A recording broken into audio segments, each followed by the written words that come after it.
de ahí viene el nombre. O sea, pero es absolutamente uruguayo porque hay una colonia francesa en Uruguay ya del siglo XIX.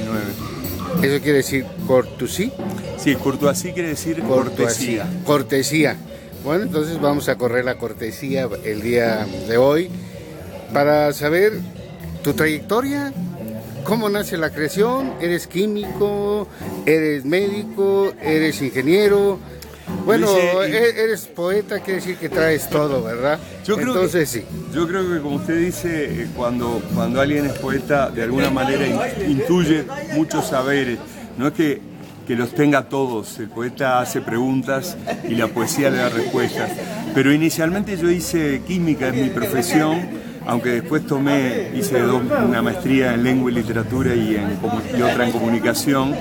Pero siempre la formación en química y en física y en matemática, fui profesor muchos años, me sirvió también para ver la poesía desde otro lugar. Químicamente, ¿cómo hacía la poesía? Químicamente en el sentido no tanto de la química de laboratorio, sino de ver los objetos y encontrar que a través de un árbol, a través de una piedra, hay un orden cristalino en la piedra, un orden vivo en el árbol, y ese orden, ese secreto, ese enigma, esa fuente de misterio, yo creo que tiene mucho que ver con la poesía.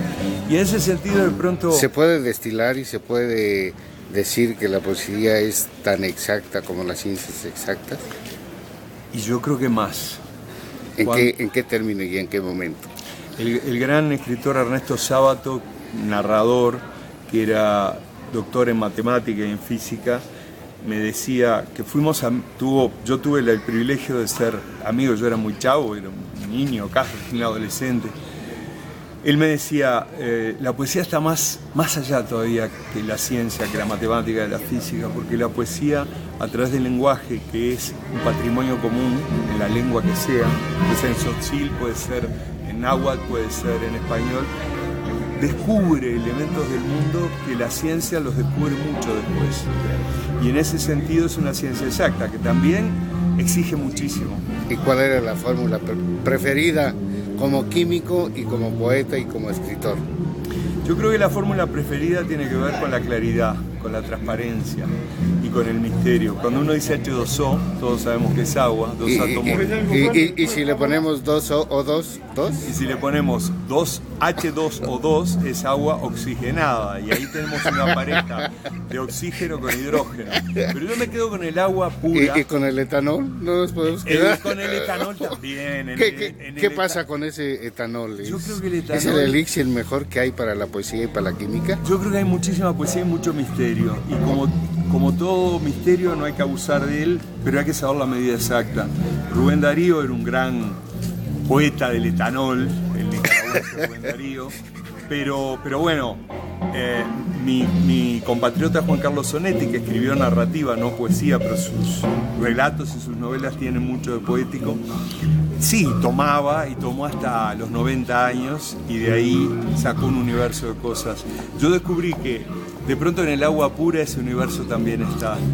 Aquí en Chiapas, el maestro Jaime Sabines creo que supo también descubrir esa capacidad de pronto de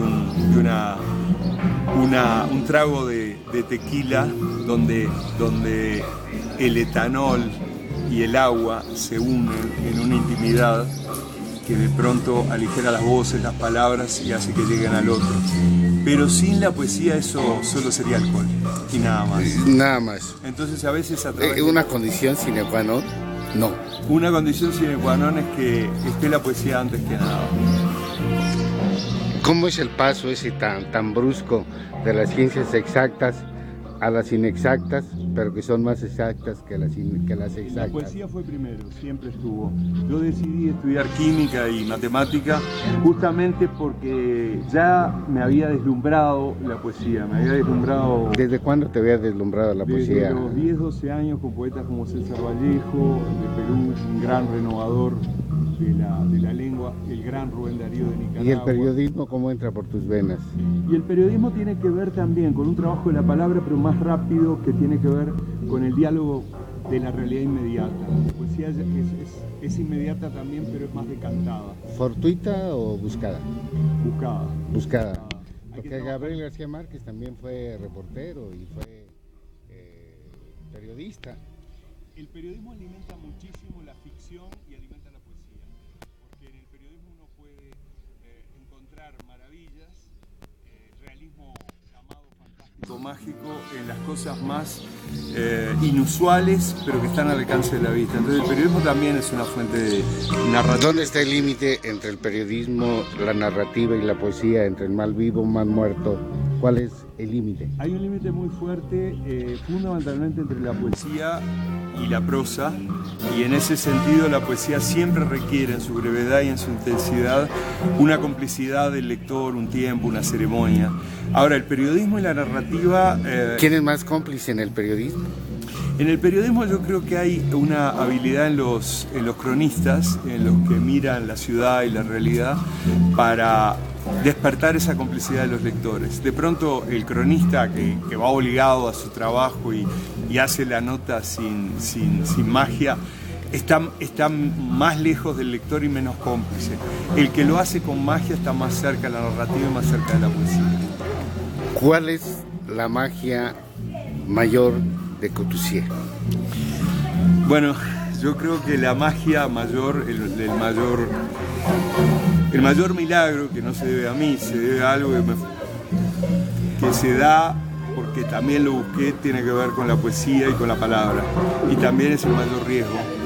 La palabra, las cosas que uno dice y que uno hace a través de la palabra, pueden construir un cielo, un paraíso, una relación fraterna, o pueden destruir. ¿Es cierto que los escritores son dioses sin serlos porque crean mundos nuevos? Decía Vicente Huidobro, el gran poeta chileno, el poeta es como un dios. Sí, es. Y de algún modo lo es, pero no quiere decir que esté por encima de los otros, al revés, es un dios que está... Por eso decía, sin ser dioses, son como dioses, crean mundos mundos a una nuevos. altura humana. El poeta que se cree un dios por encima del humano se equivoca, y no es poeta. ¿Qué le gusta más? ¿La poesía, la narrativa, el periodismo, los premios, la búsqueda? La poesía y la búsqueda. Los premios son importantes, por supuesto, y son un estímulo, pero la búsqueda a través de la palabra, y eso es la poesía. Y maestro, Está bueno. me tengo que despedir. Espérate. Entonces, nos despedimos con una cortesía. Mucho gusto. Muchísimo gusto, muchísimas gracias. Gracias. Gracias, Mario.